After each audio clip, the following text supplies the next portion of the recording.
About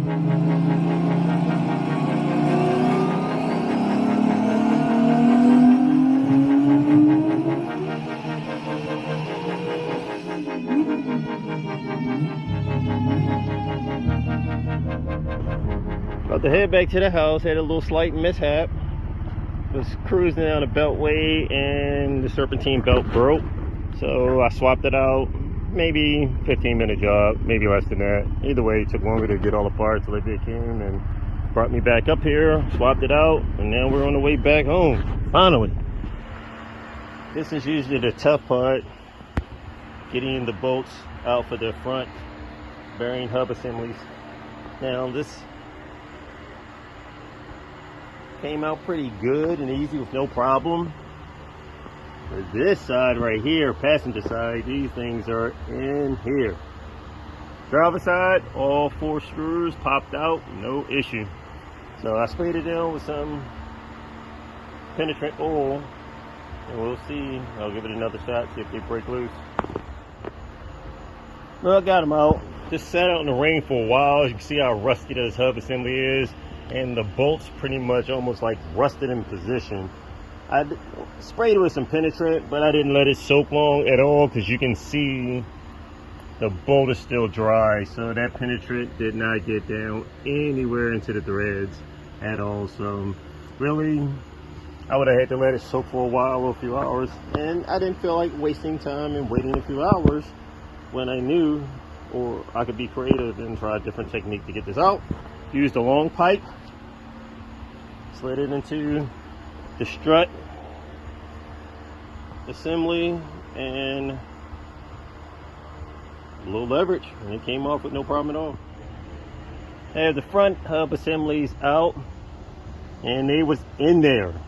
These things were seasoned. Of course, they're original. It had never come out of this thing, so I have some new ones about to install.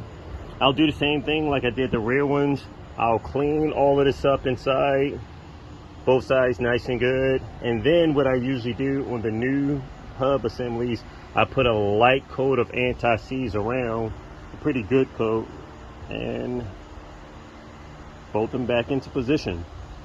How I usually get them back into position, I'll start it, seat them in from the front, run my bolts through the back side to here, and then of course put my 4 bolts in and slowly torque them down in a cross pattern. You know, tighten these 2 up a little bit, snug them up, go across 1, 2, 3, 4 in like an X pattern until they are seated and bottom out flush against here. Okay, I have everything apart. Now let's get these pieces cleaned up so we can install the new bearings. All the hardware off, labeled for left and right.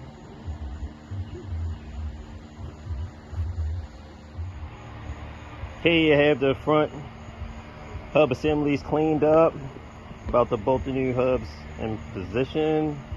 Put a little anti-seize inside around the races before I install, and then torque them into position. So out with the old, which looked very bad and beat up, and then with the new, we also have new rotors also, because this is getting a big Brembo front brake caliper set, as well as 4-piston rear conversion, and I think the front is a 6-piston. Either way, they've been in a box collecting dust for over a year, and now we're finally about to get to it and put them onto the vehicle. As you can see, I was definitely more than generous with putting a anti-seize around the front hubs and inside of the spindle assemblies or knuckles. These had to be pounded out, and just look at that. Look at the comparison. Insane. These were in there.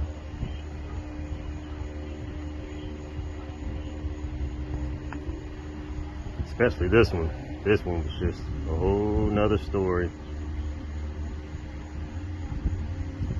This was happening when you have your car and this sitting out in the rain for a little too long, because you're waiting on your parts, which takes or took almost a year for delivery. Insane. Have the new hub assemblies in position.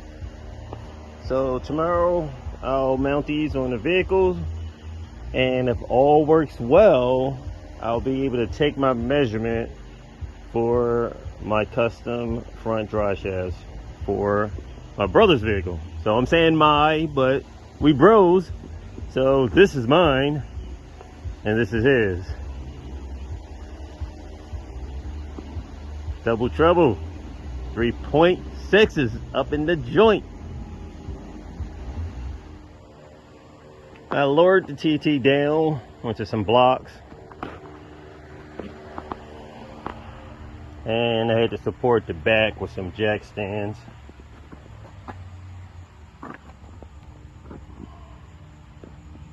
So that way I can crawl under tomorrow. Here's the built rear end, custom drive shaft shocks, control arms, adjustable bushings. So this is built and ready to go for the most part. We do have a Hot-X controller for the rear diff as well. But these were custom axles for the rear, which worked out perfect. And we have some for the front, but we end up swapping out to a DQ 500 transmission, and which required different front axles.